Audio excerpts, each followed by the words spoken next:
Chapter 13. On Sunday, Clifford wanted to go into the wood. It was a lovely morning. The pear blossom and plum had suddenly appeared in the world, in a wonder of white here and there. It was cruel for Clifford, while the world bloomed, to have to be helped from chair to bath chair. But he had forgotten, and even seemed to have a certain conceit of himself in his lameness. Connie still suffered, having to lift his inert legs into place. Mrs. Bolton did it now, or Field. She waited for him at the top of the drive, at the edge of the screen of beeches. His chair came puffing along with a sort of valetudinarian slow importance.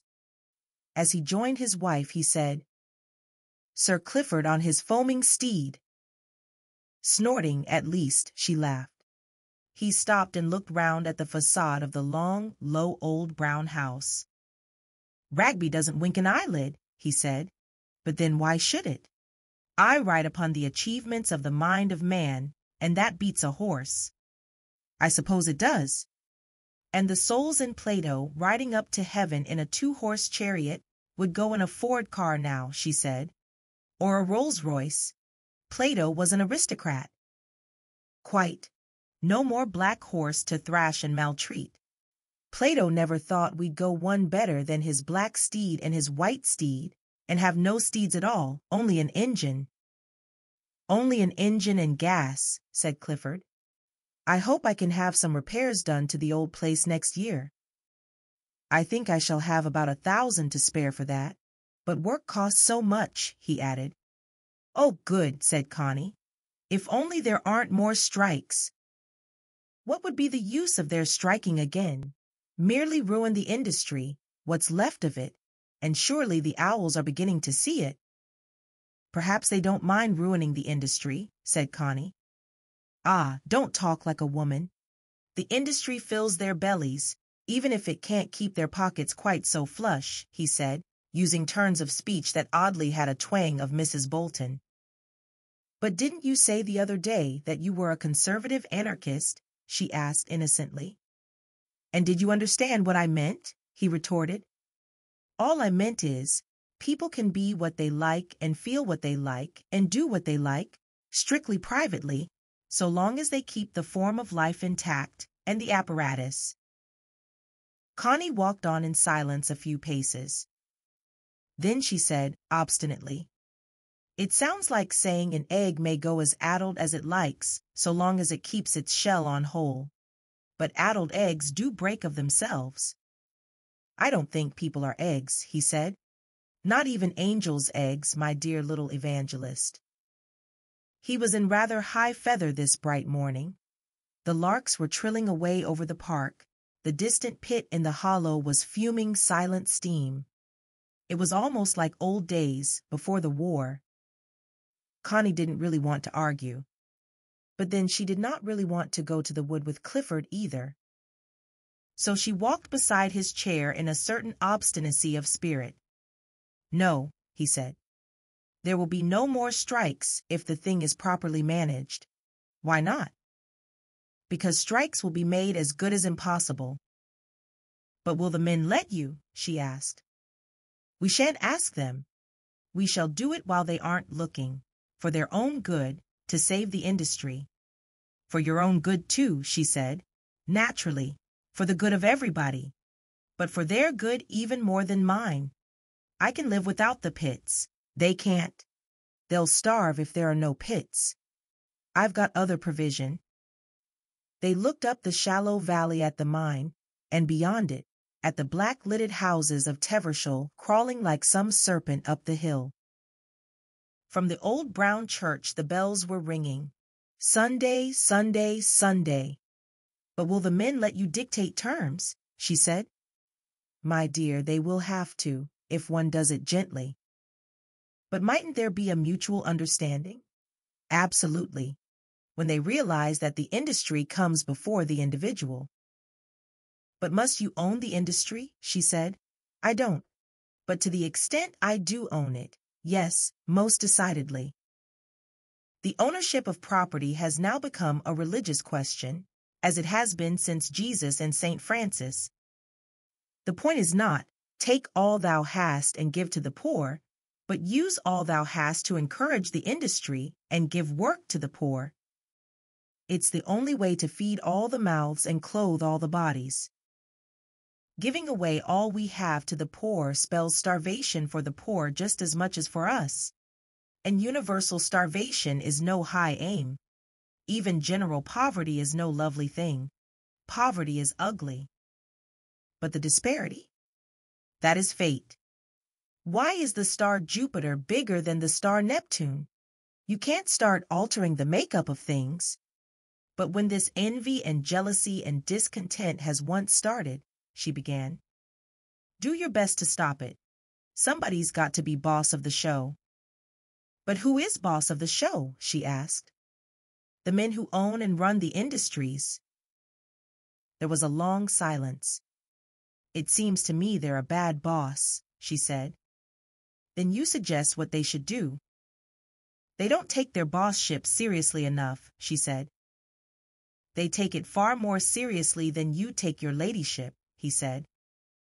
That's thrust upon me. I don't really want it, she blurted out. He stopped the chair and looked at her. Who's shirking their responsibility now, he said. Who is trying to get away now from the responsibility of their own bossship, as you call it? But I don't want any bossship, she protested. Ah, but that is funk. You've got it, fated to it, and you should live up to it. Who has given the colliers all they have that's worth having, all their political liberty, and their education such as it is, their sanitation, their health conditions, their books, their music, everything? Who has given it them? Have colliers given it to colliers? No. All the Ragbys and Shipleys in England have given their part and must go on giving. There's your responsibility. Connie listened and flushed very red. I'd like to give something, she said, but I'm not allowed. Everything is to be sold and paid for now, and all the things you mention now, Ragby and Shipley sells them to the people at a good profit.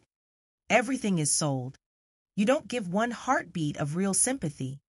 And besides, who has taken away from the people their natural life and manhood and given them this industrial horror? Who has done that? And what must I do? He asked, green. Ask them to come and pillage me? Why is Tevershall so ugly, so hideous? Why are their lives so hopeless? They built their own Tevershall. That's part of their display of freedom. They built themselves their pretty Tevershall, and they live their own pretty lives. I can't live their lives for them. Every beetle must live its own life. But you make them work for you. They live the life of your coal mine. Not at all. Every beetle finds its own food. Not one man is forced to work for me. Their lives are industrialized and hopeless, and so are ours, she cried. I don't think they are. That's just a romantic figure of speech, a relic of the swooning and die-away romanticism. You don't look at all a hopeless figure standing there, Connie, my dear. Which was true, for her dark blue eyes were flashing. Her color was hot in her cheeks. She looked full of a rebellious passion far from the dejection of hopelessness. She noticed, in the tussocky places of the grass, cottony young cowslips standing up, still bleared in their down. And she wondered with rage why it was she felt Clifford was so wrong. Yet she couldn't say it to him. She could not say exactly where he was wrong. No wonder the men hate you, she said. They don't, he replied. And don't fall into errors. In your sense of the word, they are not men. They are animals you don't understand and never could. Don't thrust your illusions on other people. The masses were always the same and will always be the same. Nero's slaves were extremely little different from our colliers or the Ford motor car workmen. I mean Nero's mine slaves and his field slaves. It is the masses. They are the unchangeable. An individual may emerge from the masses, but the emergence doesn't alter the mass. The masses are unalterable. It is one of the most momentous facts of social science. Panem et circenses. Only today education is one of the bad substitutes for a circus. What is wrong today is that we've made a profound hash of the circus's part of the program and poisoned our masses with a little education. When Clifford became really roused in his feelings about the common people, Connie was frightened. There was something devastatingly true in what he said, but it was a truth that killed. Seeing her pale and silent, Clifford started the chair again, and no more was said till he halted again at the wood gate, which she opened. "And what we need to take up now," he said, "is whips, not swords. The masses have been ruled since time began, and till time ends, ruled they will have to be. It is sheer hypocrisy and farce to say they can rule themselves." "But can you rule them?" she asked. "I? Oh, yes. Neither my mind nor my will is crippled, and I don't rule with my legs. I can do my share of ruling, absolutely my share, and give me a son, and he will be able to rule his portion after me." "But he wouldn't be your own son, of your own ruling class, or perhaps not," she stammered. "I don't care who his father may be, so long as he is a healthy man not below normal intelligence.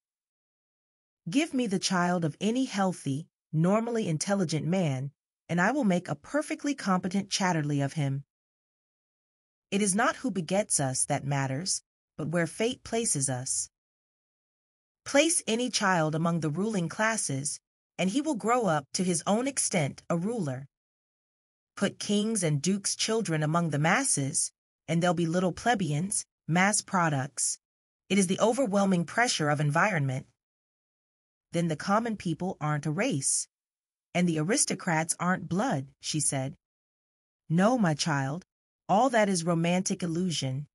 Aristocracy is a function, a part of fate. And the masses are a functioning of another part of fate.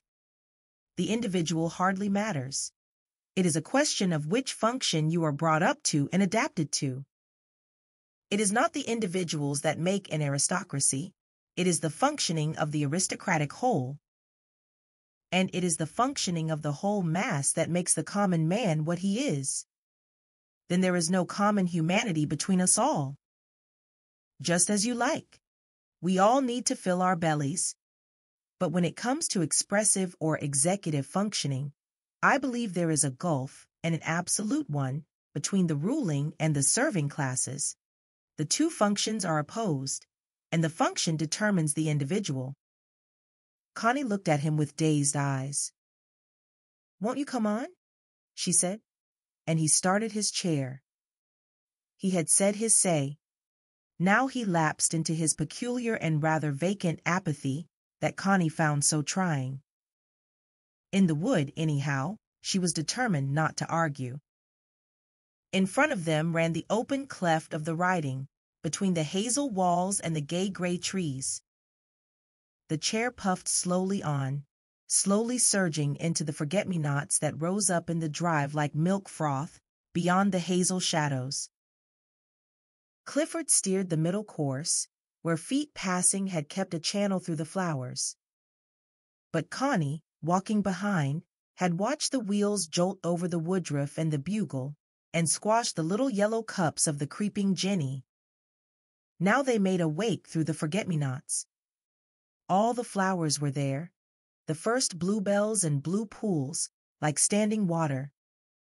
"You are quite right about its being beautiful," said Clifford. "It is so amazingly. What is quite so lovely as an English spring?" Connie thought it sounded as if even the spring bloomed by Act of Parliament. An English spring? Why not an Irish one, or Jewish? The chair moved slowly ahead, past tufts of sturdy bluebells that stood up like wheat, and over gray burdock leaves. When they came to the open place where the trees had been felled, the light flooded in rather stark, and the bluebells made sheets of bright blue color, here and there, shearing off into lilac and purple. And between, the bracken was lifting its brown curled heads, like legions of young snakes with a new secret to whisper to Eve. Clifford kept the chair going till he came to the brow of the hill. Connie followed slowly behind. The oak buds were opening soft and brown. Everything came tenderly out of the old hardness. Even the snaggy, craggy oak trees put out the softest young leaves, spreading thin, round little wings like young bat wings in the light. Why had men never any newness in them, any freshness to come forth with? Stale men. Clifford stopped the chair at the top of the rise and looked down. The bluebells washed blue like floodwater over the broad riding, and lit up the downhill with a warm blueness. "It's a very fine color in itself," said Clifford, "but useless for making a painting." "Quite," said Connie, completely uninterested. "Shall I venture as far as the spring?" said Clifford. "Will the chair get up again?" she said. "We'll try. Nothing venture, nothing win." And the chair began to advance slowly, jolting down the beautiful broad riding washed over with blue encroaching hyacinths. O last of all ships, through the hyacinthian shallows! O pinnace on the last wild waters, sailing on the last voyage of our civilization! Whither, O weird-wheeled ship, your slow course steering? Quiet and complacent, Clifford sat at the wheel of adventure, in his old black hat and tweed jacket, motionless and cautious. "Oh, Captain, my Captain, our splendid trip is done." Not yet, though. Downhill in the wake came Constance in her gray dress, watching the chair jolt downwards. They passed the narrow track to the hut. Thank heaven it was not wide enough for the chair, hardly wide enough for one person. The chair reached the bottom of the slope and swerved round to disappear. And Connie heard a low whistle behind her. She glanced sharply round. The keeper was striding downhill towards her, his dog keeping behind him. "Is Sir Clifford going to the cottage?" he asked, looking into her eyes. "No, only to the well." "Ah, good. Then I can keep out of sight. But I shall see you tonight. I shall wait for you at the park gate about 10. He looked again direct into her eyes. "Yes," she faltered. They heard the pap, pap of Clifford's horn, tooting for Connie. She cooeyed in reply. The keeper's face flickered with a little grimace, and with his hand he softly brushed her breast upwards from underneath. She looked at him, frightened, and started running down the hill, calling "Cooey" again to Clifford. The man above watched her, then turned, grinning faintly, back into his path. She found Clifford slowly mounting to the spring, which was halfway up the slope of the dark larch wood. He was there by the time she caught him up. "She did that all right," he said, referring to the chair. Connie looked at the great gray leaves of burdock that grew out ghostly from the edge of the larch wood. The people call it Robin Hood's rhubarb. How silent and gloomy it seemed by the well, yet the water bubbled so bright, wonderful, and there were bits of eyebright and strong blue bugle. And there, under the bank, the yellow earth was moving. A mole! It emerged, rowing its pink hands and waving its blind gimlet of a face, with the tiny pink nose tip uplifted. "It seems to see with the end of its nose," said Connie. "Better than with its eyes," he said. "Will you drink?" "Will you?" She took an enamel mug from a twig on a tree and stooped to fill it for him. He drank in sips. Then she stooped again and drank a little herself. "So icy," she said, gasping. "Good, isn't it? Did you wish?" "Did you?" "Yes, I wished, but I won't tell." She was aware of the rapping of a woodpecker, then of the wind, soft and eerie through the larches. She looked up. White clouds were crossing the blue. "Clouds," she said. "White lambs only," he replied. A shadow crossed the little clearing. The mole had swum out onto the soft yellow earth. "Unpleasant little beast. We ought to kill him," said Clifford. "Look, he's like a parson in a pulpit," said she. She gathered some sprigs of woodruff and brought them to him.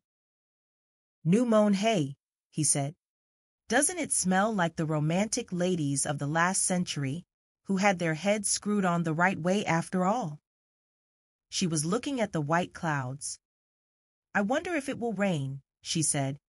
"Rain? Why? Do you want it to?"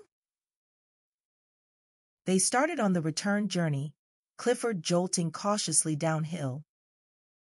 They came to the dark bottom of the hollow, turned to the right, and after 100 yards swerved up the foot of the long slope where bluebells stood in the light. "Now, old girl," said Clifford, putting the chair to it. It was a steep and jolty climb. The chair plugged slowly, in a struggling, unwilling fashion. Still, she nosed her way up unevenly, till she came to where the hyacinths were all around her. Then she balked, struggled, jerked a little way out of the flowers, then stopped. "We'd better sound the horn and see if the keeper will come," said Connie. "He could push her a bit. For that matter, I will push. It helps." "We'll let her breathe," said Clifford. "Do you mind putting a scotch under the wheel?" Connie found a stone, and they waited. After a while, Clifford started his motor again, then set the chair in motion. It struggled and faltered like a sick thing, with curious noises. "Let me push," said Connie, coming up behind. "No, don't push," he said angrily. "What's the good of the damn thing, if it has to be pushed? Put the stone under." There was another pause, then another start, but more ineffectual than before. "You must let me push," she said, "or sound the horn for the keeper." "Wait!"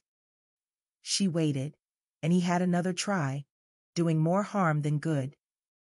"Sound the horn, then, if you won't let me push," she said. "Hell, be quiet a moment." She was quiet a moment. He made shattering efforts with the little motor. "You'll only break the thing down altogether, Clifford," she remonstrated, "besides wasting your nervous energy."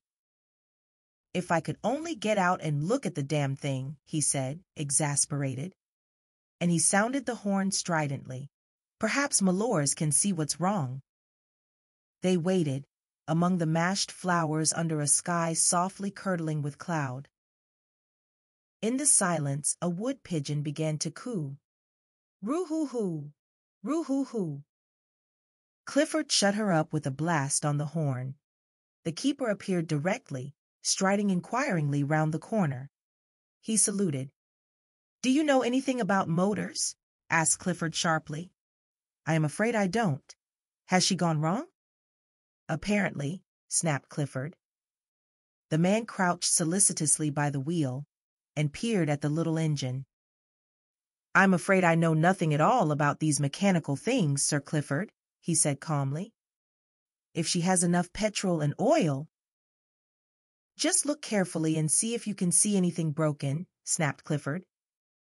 The man laid his gun against a tree, took off his coat and threw it beside it. The brown dog sat guard. Then he sat down on his heels and peered under the chair, poking with his finger at the greasy little engine and resenting the grease marks on his clean Sunday shirt. "Doesn't seem anything broken," he said, and he stood up, pushing back his hat from his forehead, rubbing his brow and apparently studying. "Have you looked at the rods underneath?" asked Clifford. "See if they are all right?" The man lay flat on his stomach on the floor, his neck pressed back, wriggling under the engine and poking with his finger. Connie thought what a pathetic sort of thing a man was, feeble and small-looking, when he was lying on his belly on the big earth. "Seems all right as far as I can see," came his muffled voice. "I don't suppose you can do anything," said Clifford. "Seems as if I can't." And he scrambled up and sat on his heels again, collier fashion. "There's certainly nothing obviously broken." Clifford started his engine, then put her in gear. She would not move. "Run her a bit hard, like," suggested the keeper. Clifford resented the interference, but he made his engine buzz like a bluebottle. Then she coughed and snarled and seemed to go better. "Sounds as if she'd come clear," said Malores, but Clifford had already jerked her into gear. She gave a sick lurch and ebbed weakly forwards. "If I give her a push, she'll do it," said the keeper, going behind. "Keep off," snapped Clifford. "She'll do it by herself." "But Clifford," put in Connie from the bank, "you know it's too much for her. Why are you so obstinate?" Clifford was pale with anger. He jabbed at his levers. The chair gave a sort of scurry, reeled on a few more yards, and came to her end amid a particularly promising patch of bluebells. "She's done," said the keeper. "Not power enough." "She's been up here before," said Clifford coldly. "She won't do it this time," said the keeper. Clifford did not reply. He began doing things with his engine, running her fast and slow as if to get some sort of tune out of her. The wood re-echoed with weird noises. Then he put her in gear with a jerk, having jerked off his brake. "You'll rip her inside out," murmured the keeper. The chair charged in a sick lurch sideways at the ditch. "Clifford!" cried Connie, rushing forward, but the keeper had got the chair by the rail. Clifford, however, putting on all his pressure, managed to steer into the riding, and with a strange noise the chair was fighting the hill. Malores pushed steadily behind, and up she went, as if to retrieve herself. "You see she's doing it," said Clifford, victorious, glancing over his shoulder. There he saw the keeper's face. "Are you pushing her?" "She won't do it without." "Leave her alone. I asked you not." "She won't do it." "Let her try," snarled Clifford with all his emphasis. The keeper stood back, then turned to fetch his coat and gun. The chair seemed to strangle immediately. She stood inert.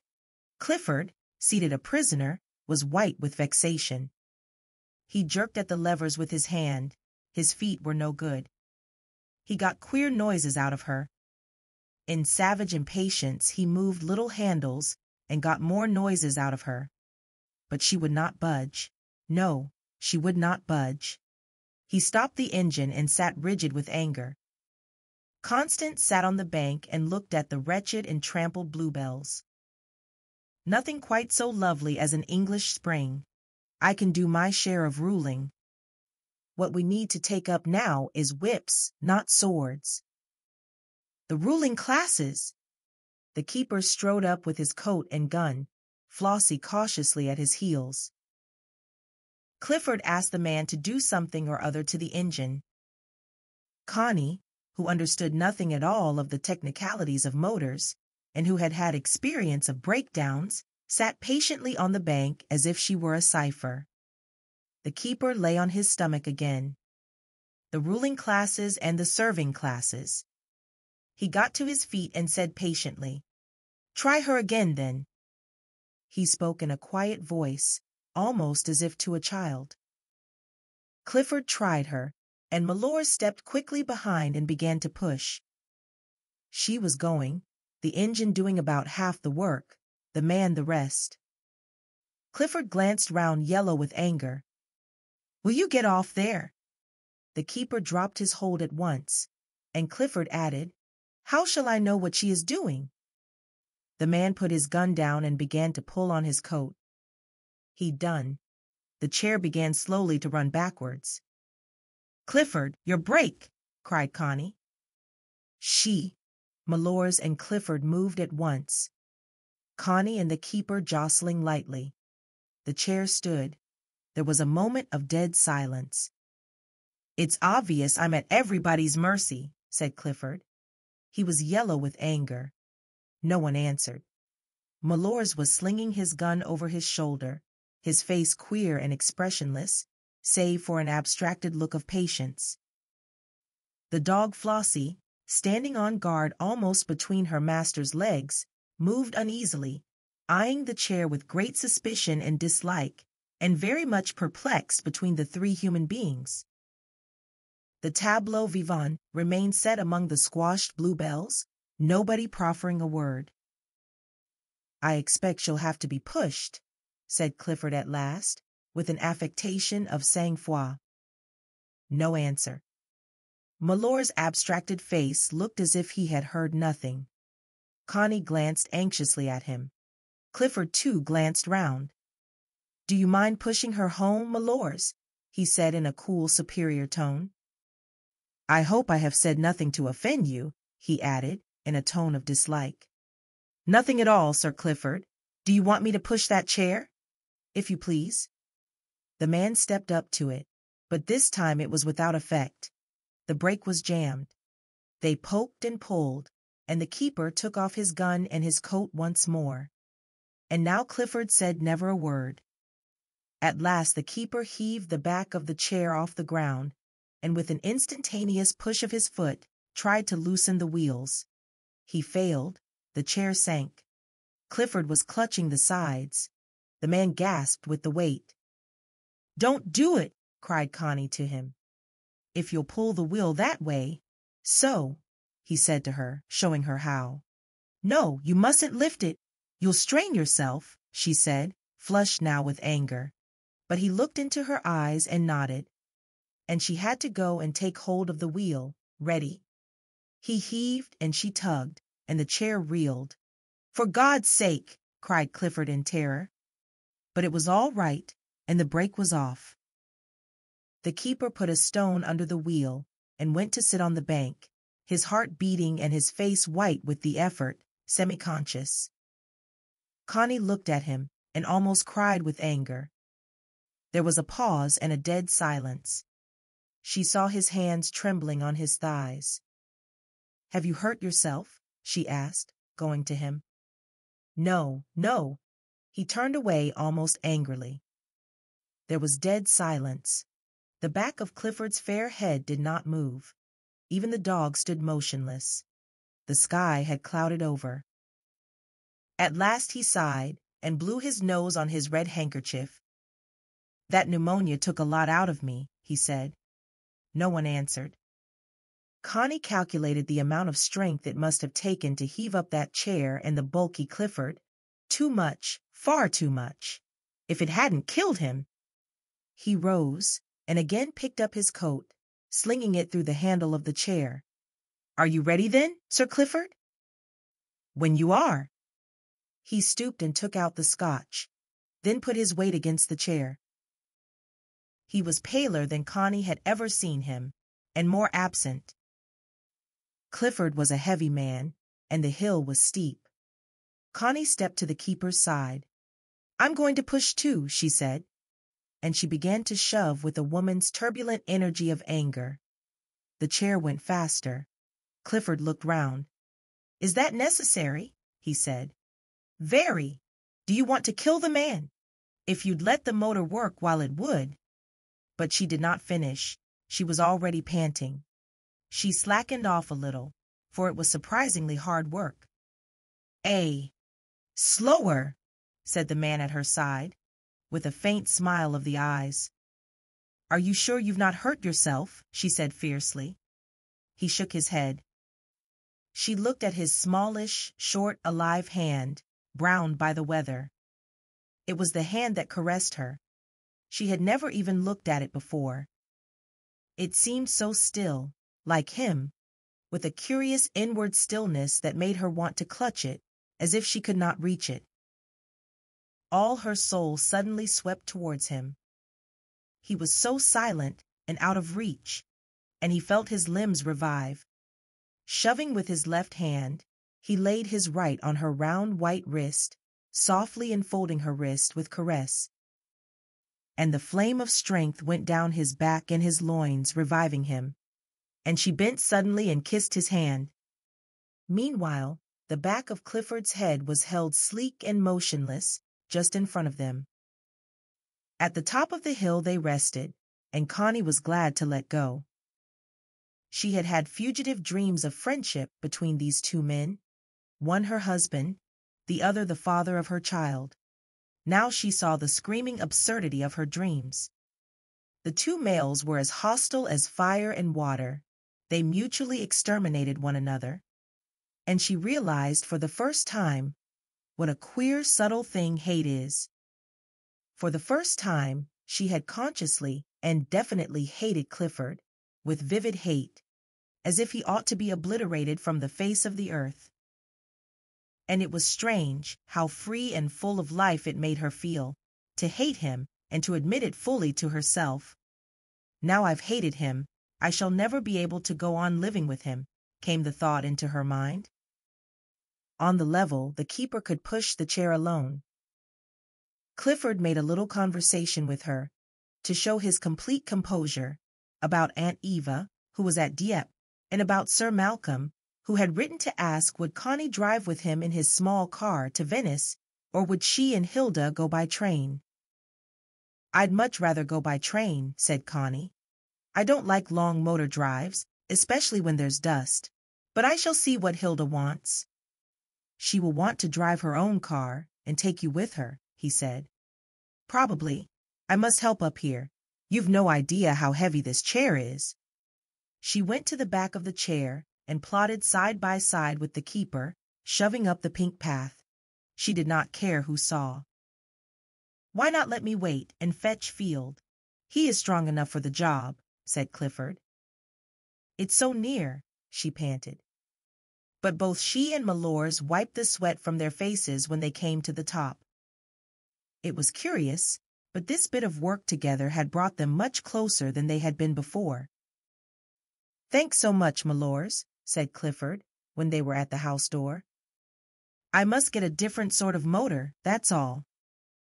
"Won't you go to the kitchen and have a meal? It must be about time." "Thank you, Sir Clifford. I was going to my mother for dinner today, Sunday." "As you like." Malors slung into his coat, looked at Connie, saluted, and was gone. Connie, furious, went upstairs. At lunch she could not contain her feeling. "Why are you so abominably inconsiderate, Clifford?" she said to him. "Of whom?" "Of the keeper. If that is what you call the ruling classes, I'm sorry for you." "Why?" "A man who's been ill and isn't strong. My word, if I were the serving classes, I'd let you wait for service. I'd let you whistle. I quite believe it. If he'd been sitting in a chair with paralyzed legs and behaved as you behaved, what would you have done for him?" "My dear Evangelist, this confusing of persons and personalities is in bad taste. And your nasty, sterile want of common sympathy is in the worst taste imaginable.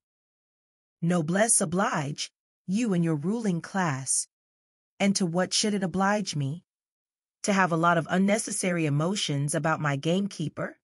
I refuse. I leave it all to my Evangelist." "As if he weren't a man as much as you are, my word."